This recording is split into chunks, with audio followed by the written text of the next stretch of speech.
What's up, Kansas City? I'm your host, Glenn Brian Frizzell.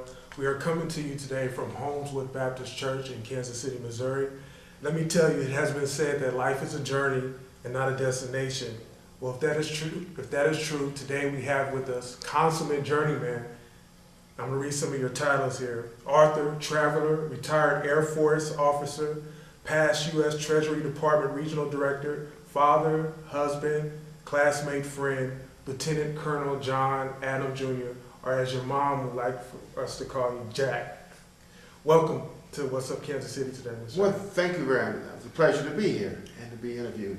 I'm enjoying doing this interview, not only because you're from Kansas City, but you're wearing the shirt. My alma mater here, Howard University, class of 1955. Let's go Bison, okay? I don't know if you guys realize this, but this is over 50 years of history within this room. I really enjoyed reading your book, Lieutenant Colonel Adams, not only because of how you vividly painted your life story and the pictures that were involved. It's titled The Autobiography of Lieutenant Colonel John Jack H. Adams, but I also enjoyed how well you put your story together. It wouldn't make a bad movie, if you wouldn't mind me saying. Oh, thank you. Now, you said you wrote this book because you wanted to leave a record with your grandchildren and great-grandchildren, give them an account of your life. You're now a great-grandpa? Yes, I am, but 3 times.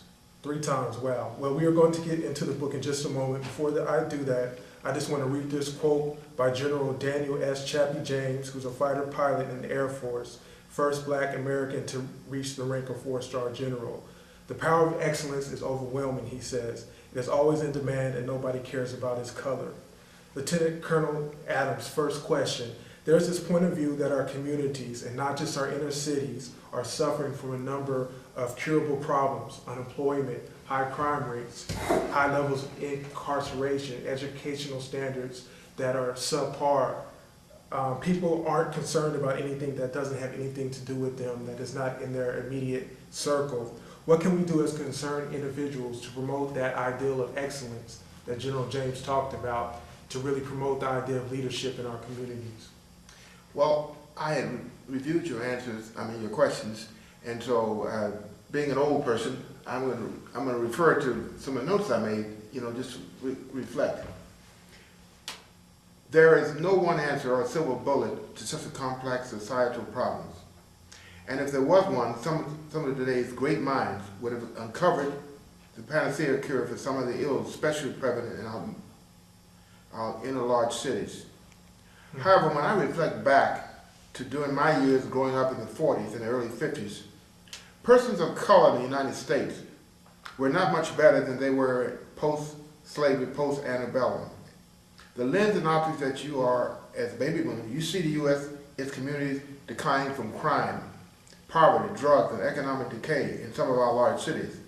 All that is true, but through my historical lens, I see unprecedented improvement by people of color. That simply amazes me and gives me great hope for the future, for us as a people.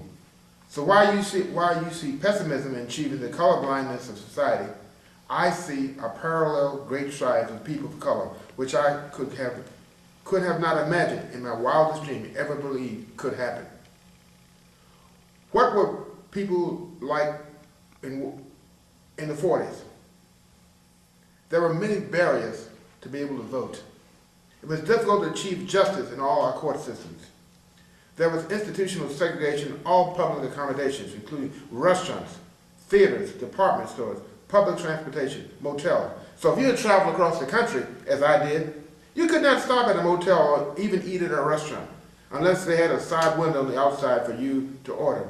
Recreational centers could not try on clothes at any department stores, etc. Blacks were restricted to most all professional jobs, and unions set up restricted barriers for blacks from all trades, plumbers, electricians. In fact, in D.C., the warn ads in the Washington, D.C. Post-Times Herald, which was a predecessor of the Washington Post, lists predominantly included the text, "Only white persons should apply." That has a real dampening effect on anybody who wants to, black, who wants to get an education. So what value will it be for me? In the southern U.S., blacks were being physically beaten and sometimes lynched, I'm talking about the 40s, without any retribution. There was no video cam that recorded the incidents of racial beatings and intolerance by law enforcement personnel.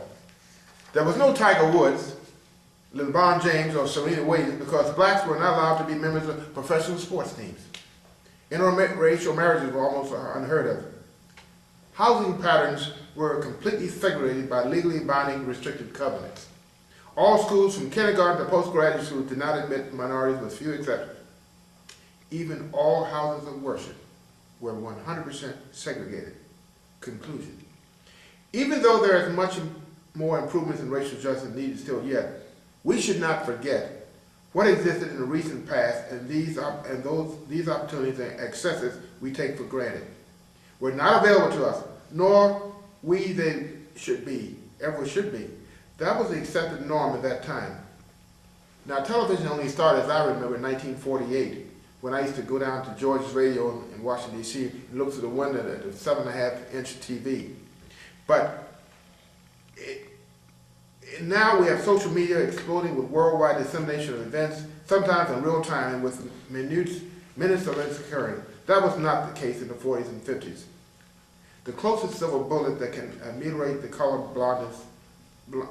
blindness is to protect the right to vote.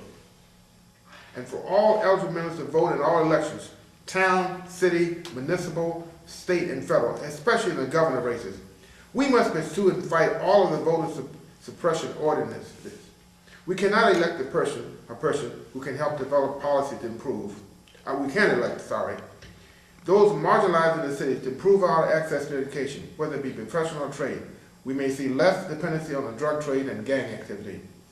Also, the inevitable change of the ethnic composition in the United States to become more diverse has frightened some of the people in the majority. With the fear mongering that has surfaced. The last general election, it has been reported that more non-whites voted than whites, which is a harbinger of what the future.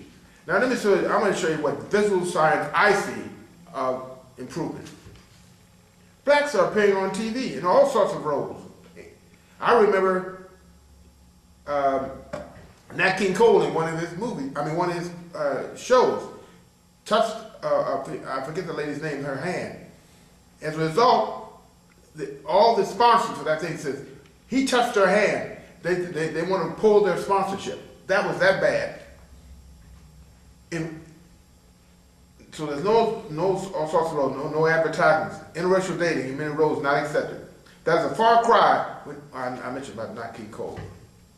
Blacks have achieved political office. 3 U.S. senators, 2 U.S. senators at one time, governors, and many general officers in the military, including women. Interracial marriages and dating is prevalent now with both sexes of all ages and without reaction from the public. I've noticed it at restaurants around Kansas City. Also, black babies are being adopted by white parents, both with families and with high-profile actors and actresses. The Speaker of the House and one prominent senator, children, have married blacks. Blacks have integrated professional sports at all levels, including managers and referees and owners. Blacks have moved into Wall Street and as CEOs of some major corporations. Many neighborhoods in large city suburbs have mixed races. Oftentimes, whites go out of their way for me. I've noticed it. To open doors for me, or to make sure I get to go to a retail store first and dress me as sir, both women and men. I mean, that's what I see difference. I can look back and see that difference. And whereas people as you and young like you who started with the norm and said, well, we got to make improvements, I see great improvement has been made, and so I have great optimism of the future. Let me look back with you for a while here, Mr. Adams, if you don't mind. Right. In your book, you write, as if some of these events happened just yesterday. You were born on Monday, December 21st, 1931. Your mother was an elevator operator, and your father was a messenger in the district courts. Yes. You talk about the Good Humor ice cream truck making a sound going up and down the Washington, D.C. street, being a pleasant memory for you and your brother. Tell us about that. Well, there wasn't a lot to look for. You didn't have television. 1931. 1930. Well, this is in the 40s. Yeah. This is in the 40s in Washington, D.C. And you didn't, in fact, you didn't have any recreational, so little things meant a lot. And so we used to look forward to the Good Humor truck coming by and to buy ice cream. And I remember one time, and I still remember it, they didn't lock the doors in those days. Nobody would rob you or open your door. I don't know why, but nobody locked the doors. Didn't have that type of crime, I guess. But I remember wanting to wait for the ice cream, and it was late coming. And my mother said, "You gotta go to bed, it's late." She says, "But what I'll do is when he comes, I will wake you up and give you the ice cream." And I remember her waking me up for a short time and putting a spoonful of vanilla ice cream in my mouth. And I still remember it, I can still taste it. And so small things mean so much. Ice cream truck story. I'd like to also bring up two more stories. Little things mean so much. On Easter Sunday, April 9th, 1939, you recall going to the Lincoln yes. Memorial with your mother Yes. for a special concert. Tell us about that. Marian Anderson was a great contralto singer, famous. And she was scheduled to go to Constitution Hall to sing. But the Daughters of American Revolution, the DAR, said, "We cannot allow," this is the pretense they gave, "if you're not a member of, you didn't come from revolutionary stock, you can't," but it was because she's black, but they said because you don't have you didn't come from revolutionary stock, therefore we can't allow you to sing in Constitution Hall. So when Eleanor Roosevelt, which is one of the great first ladies, oh, she was so great, heard about it, she was a member of the DAR. She resigned. And she arranged for Marian Anderson to sing where Dr. Martin Luther King gave his speech at the Lincoln Memorial. And there were 80,000 people there. Now, think about it. 1939, 80,000 people? That's a large group of people singing. And my mother, I have a picture that's in the book, holding my hand. She said I was 9, but I think I was 8. But she forgot that she looked at the year, and I was born in December. 8 years old. Yeah, I was 8 years old, and she's holding my hand there. And that was a great deal. And if you do the history books, Marian Anderson was a great lady, great singer, as was Paul Robeson.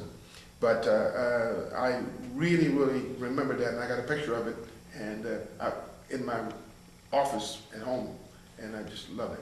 Tell us about August 14th, 1945. Your Uncle James comes down and takes you to Times Square. Yeah. You know, we had VJ Day. The war was a terrible thing. People went off to the war, and I remember my aunt, her husband went off, and they have these V letters.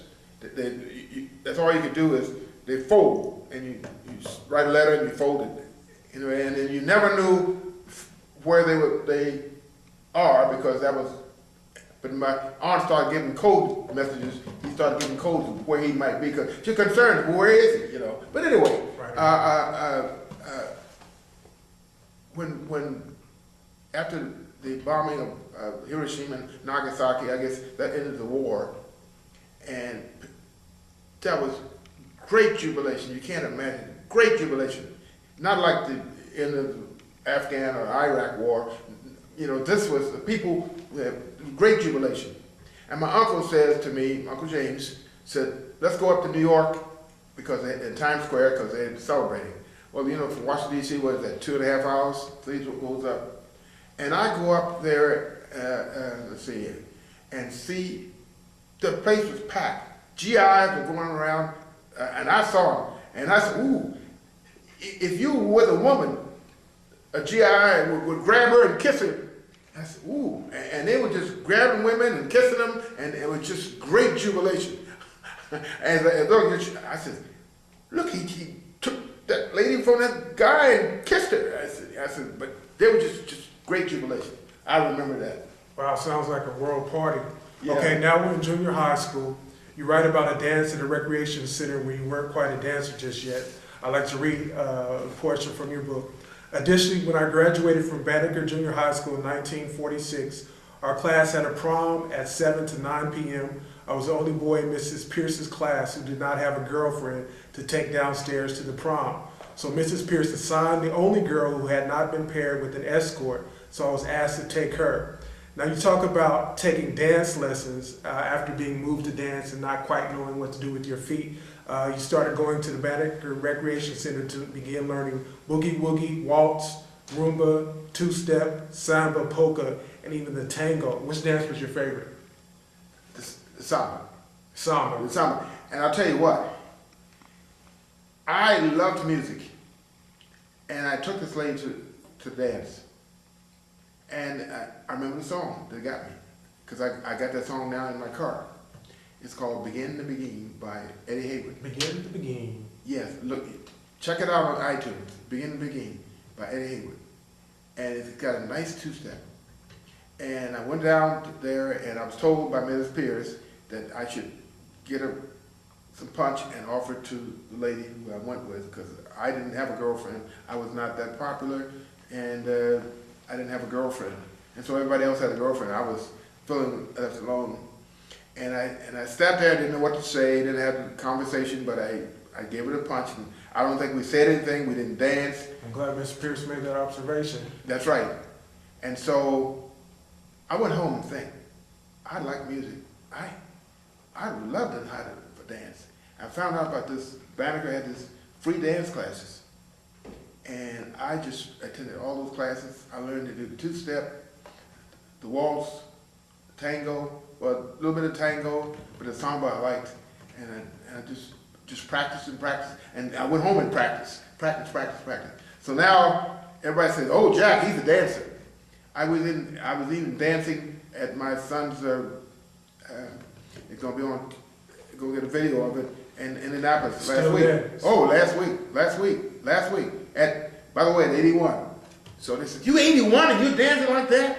I said, well, it's in my blood now, go back to there, you know. Well, I want to say the dancing lesson surely paid off, for you later invited your future wife, Mrs. Helen Johnson Adams, to a Valentine's Day dance in 1953. I wanted to ask you both went to Dunbar? She went to Dunbar, but I didn't know her. I graduated in 49. She graduated in 40. She died in 51. Mm-hmm. I didn't know her at Dunbar. And even if I had known her, I wasn't the aggressive type that would have gone up to her. So even if I'd met her or saw her, it wouldn't have worked out. And as fate will have it, I was working my way through school, paid my way through government printing office. I worked all night, got up 7 o'clock, had to be here. I was always late for class with my accounting class. Mr. Arzine was my instructor. I was always late. I explained to him that I get off at 7 and I have to drive, I get in the car and drive to Howard, and I'm traffic dependent upon, I was always maybe 15 minutes late, and he understood that. Before we get into Howard, I want to tell What's Up Kansas City viewers about Dunbar High School, first at N Street in Washington, D.C. It's comparable to Lincoln High School right here in Kansas City. An online search will show that Dunbar has graduated some of the most well-known African Americans in the areas of business, government, and scholarship in the country. You mentioned that you saved up money from a newspaper route to buy a 1946 Chevrolet Maroon convertible. I bought the 1946 Plymouth, but I later bought a 48 Chevy convertible. That's your second car. That's my second car. Has there ever been a time in your life when you've been without a car? No. No? In your book, there's a black and white picture of you in your cap and gown at Dunbar High School graduation in 1948, Mr. Adams. 49. Tell us a little bit about 49. Tell us a little bit about your school life at Dunbar. My school life in Dunbar, I was not a popular student. I did join the junior ROTC, you know, because I thought, well, we got to wear our uniforms on Wednesdays, and maybe it'll attract some girls, but it never did. And that's one reason. And if picture the book also, we had a competition with other schools in the city, and we won second place. But you may see it's in that book as well. I was not an outstanding student. I was a B student, but I realized the importance of education, And I remember one little story, and I got to tell it in English. In English, Mrs. Brown, my English teacher, was going through Shakespeare, and we had to read a portion of Shakespeare, of one of the plays, and then interpret it. And this fellow read it, and he says, "I don't have a clue, Mrs. Brown, what that says." No clue. And she put her hand, it's in the book, I think, she put her hands on her hips and says, "Why, Shakespeare wrote this when he was 16 years of age," and he said, "No wonder I can't understand it." And I tell you what, I'll never forget that. And the whole class kind of giggled, and even Miss Brown giggled. But I had a friend named Julius Shelton, and we used to go out. But I knew that there were so many intelligent academic persons in Dunbar that I was way down the totem pole, because there were really a lot of smart people there. Let me find out the link here. You graduate Dunbar in 49, Nine. and you choose to go to Howard University. Why Howard? Tell us. Well, first off, my mother didn't have any money, and I knew I had to pay my own way. So Howard was the university, and Georgetown, George Washington, American University did not admit blacks. So you had the Teachers College and Howard were the only ones. And so, the other reason is, my mother went to Howard and for 2 years, and after she decided to have me, she dropped out, and I'm glad she had me. And then my aunt graduated from Howard. My grandfather graduated from law school in 1901 from Howard. So Howard had some... Which one, the Guest family? Guest family, yes. So I went to Howard. But 49 and 55, I should have graduated in 53. But I started out slow. I had to take a course here, a course there, a course there, and until I got serious. How did you get involved with ROTC? Oh, I was in junior ROTC at Dunbar. So I said, this is a way out for me, because I know when I graduate, there isn't a chance that I can get a job, because I assume that you got to assume that things are not going to change in the institutional segregation. Mm-hmm. That's going to be forever. That's in my mind. It's going to be forever. We're going to be marginalized for the rest of my life. So that's what I thought. So I said, ROTC, they are 1948, Truman integrated the armed forces, and I said, there's a chance there that I could be recognized and do something being ROTC. So plus I like the uniform too, and so I started taking courses on the basic, first 2 years is basic, and I took courses and I went through it, and then the last 2 years advanced, you get paid $90 every quarter. But wow. So I decided that was a way out for me, and it was. It absolutely was a way out. And you mentioned that your mom wanted you to get a job in the government, and that helped with that. Yeah, going back, I was when I graduated from high school, I was a bus boy in Georgetown, busing dishes. And sounds like a respectable job. Yeah, I enjoyed it. Not a lot of money, some tips. My mother says, "You need to get in the government," she said. And I said, she worked as an elevator, she's a supervisory elevator operator with three, Department of Justice, where the FBI was located then, and then the Department of Trade and Archives. She went from 1 to 3. And she'd taken John Edgar Hoover up hundreds of times. And so she says, come down and apply for FBI. With FBI, John Edgar Hoover was bringing all the young white girls from the South up there to be clerks. He's bringing them in. He recruited them. And a lot of pretty girls there. Not black girls, but anyway. So I applied, and nothing happened. I told my mother, well, she said, nothing happened. She said, I'll ask Mr. Hoover. And she asked Mr. Hoover, taking him up, I'd like my son to get a job here. He said, I'll take care of it. And within a couple of weeks, I got a call from an FBI agent. And I said, to reapply. They didn't say reapply. They said, come down and make an application. I came down and made an application. on June 3rd, 1950, I was 18 years of age, and I was accepted at the FBI, going through a 1-week program with other whites. There were about 8 or 9 other whites who were going through. We went up at the laboratory. We saw all the pictures of the people that that captured, you know, Marbacher and the Dillingers and all that. And you saw the laboratory and what they did in the laboratory. Then they went out to Southwest where they had all these clerks, all white, rows and rows and rows of cabinets, and they had the fingerprint section, and also all that. So at the end of the week, I said, I'm gonna get a clerical job. No. Everybody else, when they got a clerical job, they took me down as a supply clerk in the messenger, and I was there for 2.5 years. And by the way, remember, I could eat in the cafeteria, but I had no place to sit because I sat down at a table with FBI agents or somebody. They got up and left the food, so it was terrible.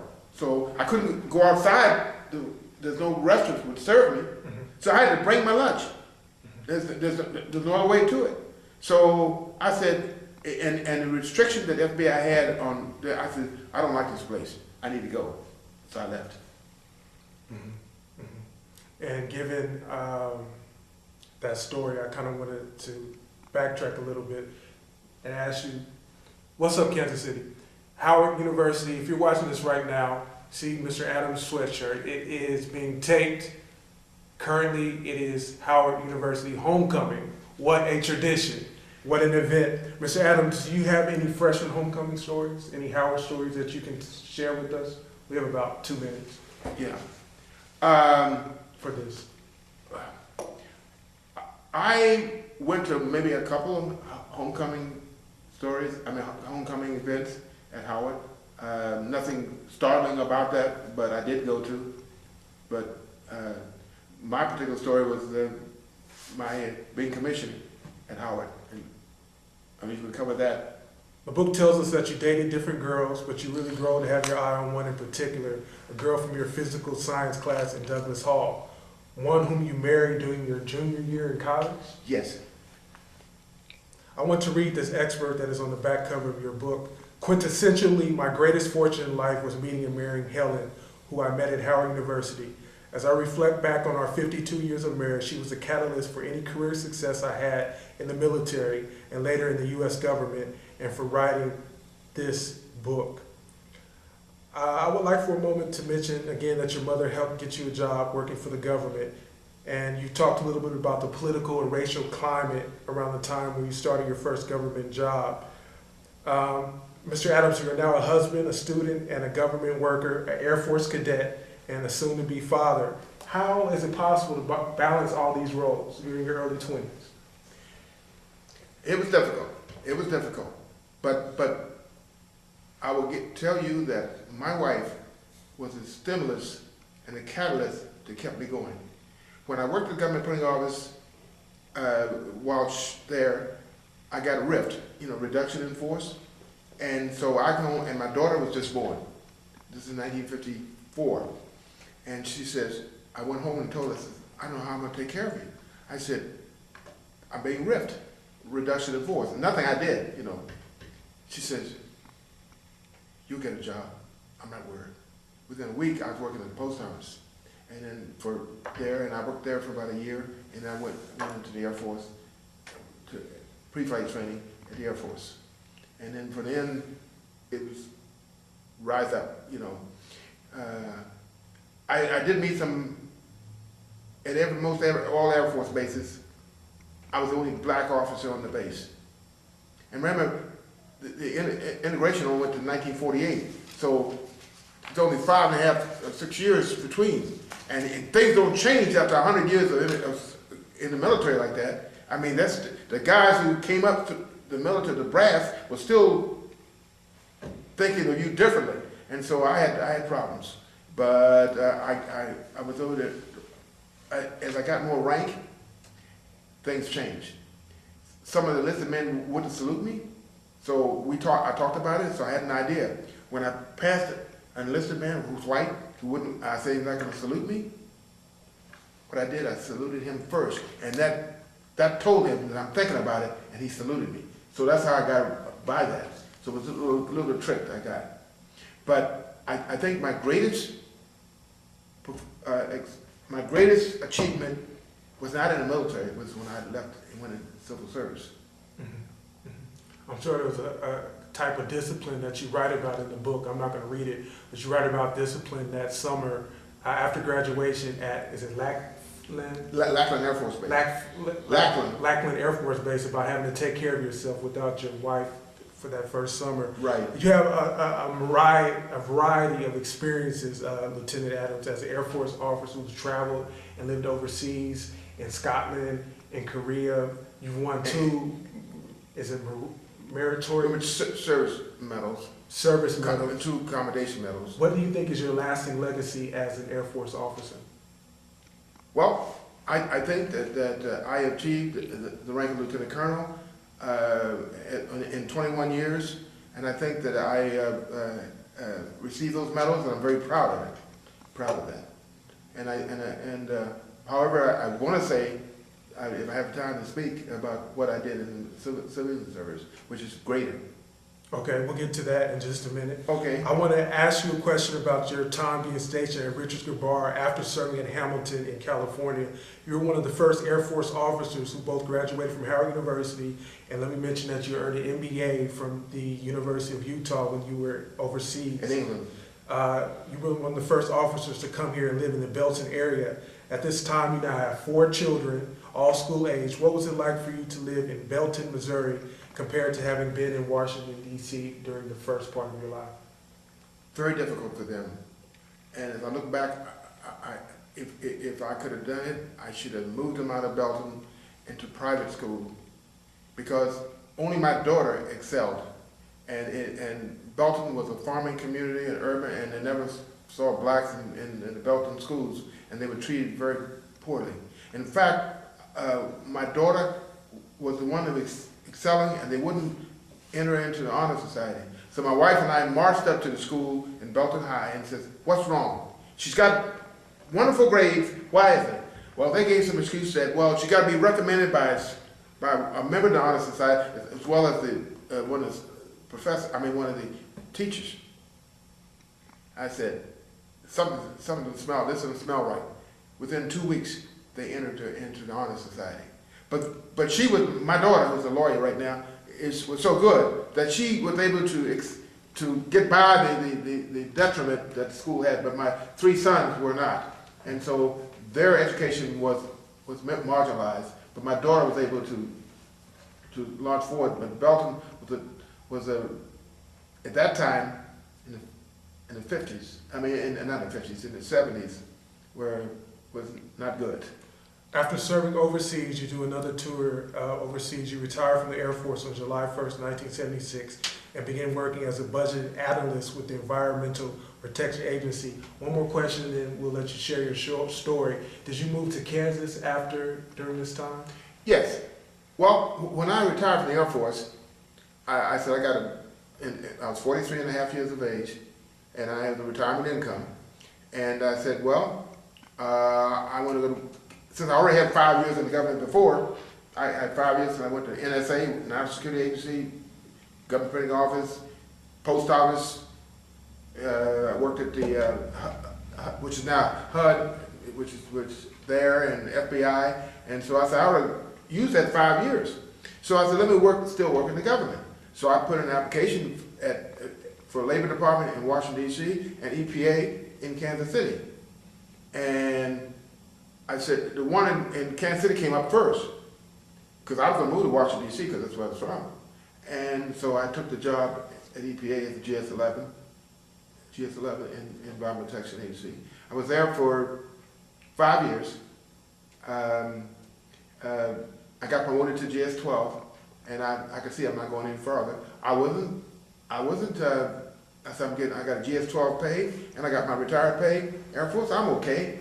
But one of the guys I used to carpool, he happened to be a white guy, he said, Jack, there's an advertisement for a Treasury Executive Development Program. And he said, the type of disbursement, and that's right up your alley, once you apply, and I did.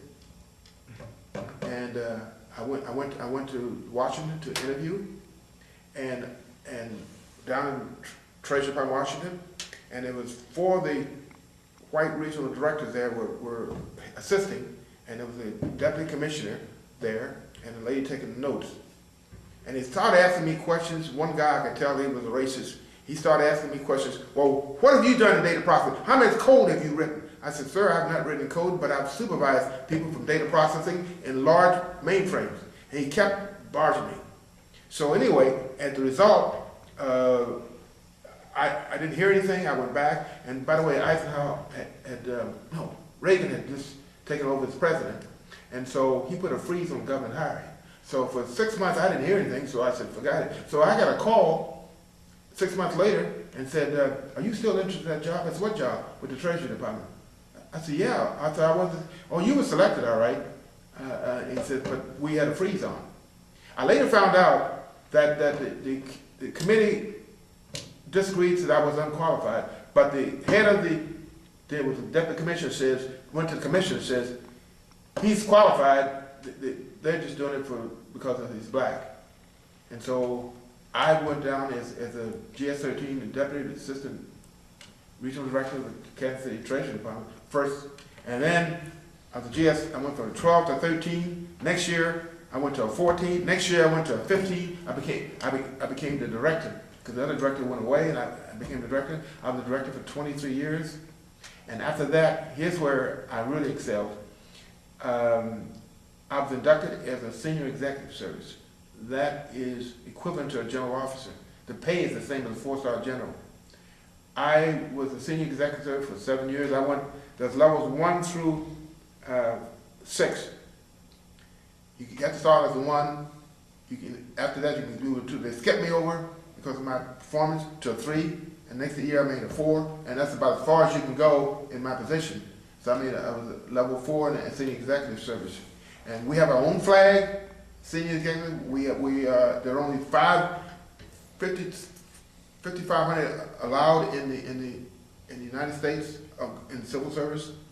90% of them work in Washington, and so it's very. You were mentioning your work as a dispersing officer. How is that office connected with the IRS Treasury Department on Pershing Street? Okay. The Department of Treasury has a lot of branches, commissions. You have the IRS, you have ATF, you have the Secret Service. You know, there are various branches within the Department of Treasury. IRS is one of the largest, but Financial Management Service was our agency. And so the other agencies within the Treasury Department, they all work for the Secretary of Treasury. Now, IRS had to come to us. They send their requests for payments, whether it be electronics or checks to us. We make the payments. Just the IRS office? No, I got them from, we did about 5 states. Okay. Oregon, Oklahoma, I think Indiana, we did about 5 states. But the IRS determined which ones they sent to us. Now, you take care of other government... Oh, yes. I did all the federal judges, including the Supreme Court justices. Oh, yeah. I did all that. I did all the Department of Agriculture nationwide. I did all the Environmental Protection Agency. They have about 7 regional offices throughout the nation. We did all of that nationwide. We did the Department of Labor. No, we didn't do the Department of Labor. We did, let's see, we did all the Treasury, so it'd be Customs, ATF, all that. Customs, ATF. You're dealing with a lot of money. Oh, and we did international, and we did all the foreign currency payments, and then we did. So any government agency, mostly, we did them. So you were like the Bishop of Bling for the distribution office. Right. How much were you dealing with here? Well, we did $18 billion a month in payments, electronic, wire transfers, and in foreign currency. That was during the normal season. When we had taxes, we went about 3 million more payments. We did checks and electronics. And by the way, somebody said the Federal Reserve Bank. People said the Federal Reserve Bank is a government agency. It is not a government agency. The Federal Reserve Bank is our bank. And so when we want to make an electronic payment, we send the payment, the transmit the files to the Federal Reserve Bank electronically with codes and everything, and make payments, and they send them out to their banks, and then it gets down to the person's bank account. They transfer it to the federal, the regional banks, and the banks take it to their banks, and finally, all electronic, and winds up at your bank account. And that's how we send the Social Security payments, any electronic payments. But I did all of GSA, you heard of General Service Administration? General Service, they're the landlord for the government. We did all GSA. We did overseas payments for cemeteries, fellow cemeteries. We did that. You're personally authorizing these? Yes, I was the regional director. I was responsible. I was responsible for the payments. Now, there were 4 agents at that time, the regional office. Philadelphia was our largest. Kansas City was the second largest. We had one in Chicago for a while, but they closed. We had one in San Francisco. We had one in Birmingham, and one in Austin. But Kansas City was the second largest. And as I said, we did 33% of all Social Security payments. We did about 25% of all IRS payments. And all checks had your name on it? All the checks had my signature. And only the checks had my name on it. If you got an electronic payment for a Social Security payment, it had my code 310. My code was 310. And so therefore, anybody look at that, you'll see your payment on your checking account. It says 310, U.S. Treasury, so much money. But 310 meant me. And anything wrong, see. Mr. Adams, what's up, Kansas City? 310, this is the man who was signing the checks, meant business. This lieutenant colonel right here was signing your checks. Mr. Adams, in your book, you talk about being by the side of 2 of your ladies when they passed. You bring your mother to Kansas when she is sick in '91, and your first wife, Helen, passes in 2005. Tell us how you honor their memory. Yes. I decided to, we lived in Lenexa, and I decided, I first buried my mother in the cemetery at Resurrection Cemetery. It's a Catholic cemetery, but I was thinking that God doesn't know denomination, He just knows people. And so that was a well-kept cemetery, maintained cemetery, and it was close to where I lived in Lenexa. So I buried her there. But after I started, and I buried my uncle, I brought him here too, from Washington, D.C., and I buried him there. And so I decided that, wait a minute, I got 2 here, and my wife and me, so I had a tombstone made with their names on it. And so I had them exhumed and moved over to this tomb under this. Here in Kansas? Oh yeah, in Resurrection Cemetery. And then I had one for me with my rank and my SES symbol, which is a capstone. And then I No, we're not ready for you to go yet. well, okay. Then I got a bench, which cost me $8,000, so it gives you an idea with the bench. The bench has pictures, 3 pictures of my wife, printing on my bar as a second lieutenant at Howard University, and another picture of me with my 4 kids in Scotland, and another picture on the bench with when we were at Richard Scabao. And so that's in the bench, that's forever. And I go out there regularly and plant grass seed, make sure it's well, put the flowers, make sure the flowers are there. And so that's what I've done to honor them. So I got my mother, my uncle, my wife, and maybe as well be there. Tell us about the grandkids. Well, excuse me, now you're a great-grandfather. Yes, I have 8 grandchildren and 3 great-grandchildren. My oldest son, my daughter is 35, and he has a son who's 5, and I've get to see him about twice a year. And my other great-grandson was here about a couple months ago, and we played soccer in the back, and he was only 2 years old. And the third one, well, my son doesn't know where, my son, she's in Texas someplace, and they don't have a communication, but she is still my great-granddaughter. Her name is Amelia, the one in Texas. The great-grandson here in Houston, he's not in Houston, but they visit, is Josiah. And then the one in Washington, D.C., he was 5, is named Aiden. So, Plenty of good pictures in this book. You've traveled to a lot of places. I wrote down a list, Mr. Adams, of all the places that you talked about being in this book, and it took up half a page, more than half a page of a college notebook paper. I would recommend to anybody to run, don't walk, run to Amazon.com and get a copy of Mr. Adams' book, both Volume 1 and Volume 2. Speak a little bit about the Heart of America Tuskegee Airmen chapter and the importance of his work. okay. I joined Colonel Charles McGee, was my boss for a short time at Richards Kabam when he was the wing commander, first black wing commander, and he encouraged me to join the Heart of America chapter. This was about 25 years ago. And I didn't know much about the Tuskegee Airmen, and I learned a lot about, and I went out speaking about it, where there was 1,000 black cadets that matriculated through Tuskegee. And they had a tough time, and and 250 of them went overseas, and about another 250 were killed in action. But to me, they were the catalyst, and it's known that President Truman could not get to pass. He had to do this integration directive, but he used what the Tuskegee Airmen had done as part of his justification to do that, because he said these guys can fly. They shot down German airplanes and things, and they excelled. And so he said they deserve to be integrated, and so he used part of that. I also believe that the Tuskegee Airmen were the basis of that propelled Martin Luther King. That things have a domino effect. When I say dominoes, you start with the Tuskegee Airmen, you don't have to start with them, but then you get the integration of the armed forces, then you get the Martin Luther King deal, and you get Rosa Parks and all that. Things have one rides on the shoulders of another to achieve the ultimate success.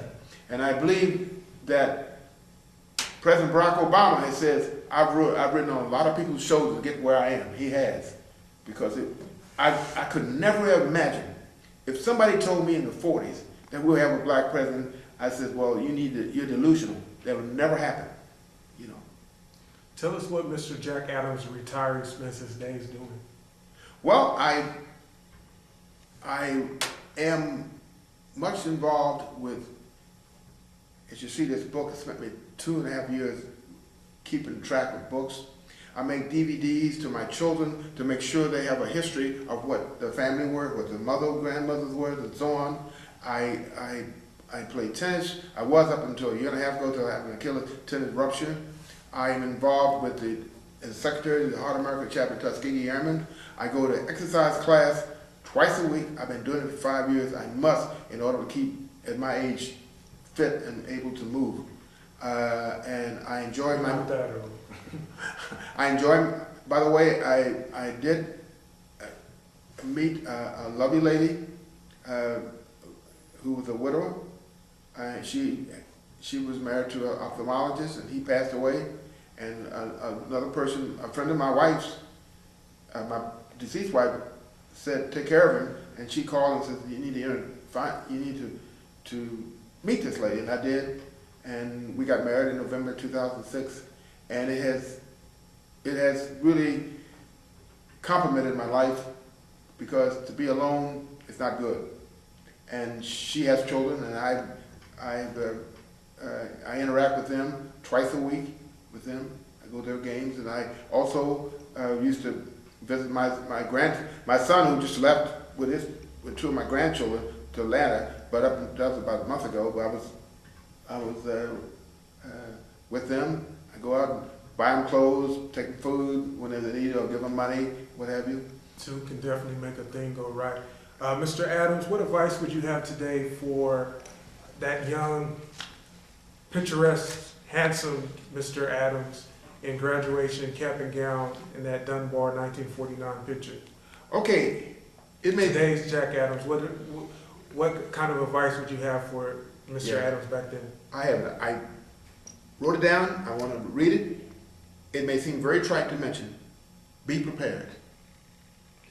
education and training for your desired career in life. And training would mean whether it be blue-collar training, electrical engineers or electricians, carpenters, but be prepared, which has always been imperative, but be even greater in the future for those who want to succeed in this ever-expanding global competitive world. Secondly, you must seek out and be ready to aggressively seize or capitalize. I always believe that on opportunities as you make them or ones that you become aware of. In the next decade, as occurred in the previous decade, there will be expansive advancement in technology, robotics especially, science and breakthroughs in curing many diseases. If you are to succeed in this technologically intensive forthcoming decade, you will need to prepare yourself by education, reading, and have an open mind to absorb and comprehend all the nuances of the new norm of everyday living. I said I look at my brother, unfortunately, he doesn't have email, he has a cell phone, but there was a world could be opened up to him by having email and internet, but he doesn't do it, he doesn't want to. He would not succeed if he started out now in this world. You've got to keep up with technology. You've got to comprehend. You've got to be a part of it. And if you don't, you'll be left behind. Mr. Adams, thank you. You're a prolific, inspirational speaker as well. I'd like to thank you personally for spending the last hour with us. And I would like to say that if this book rights are ever brought up by a movie producer, I would like to ask you to let me audition with the director for the leading role. Thank you. That's a compliment. That is a sincere compliment. Thank you very much. And I rehearsed that. I'm sure it's easier said than done. It would be a lot of work playing the distinguished Lieutenant Colonel John Jack Adams. What's up, Kansas City? I'm your host, Glenn Brian Frizzell, thanking you for tuning in with us today. Remember to check out more video online at www.whatsupkansascity.net. And remember to aim high. We're sitting right next to an Air Force officer here. The sky is truly the limit. If you aim for the moon and you miss, at the very least, you'll land among the stars. Until next time, take care.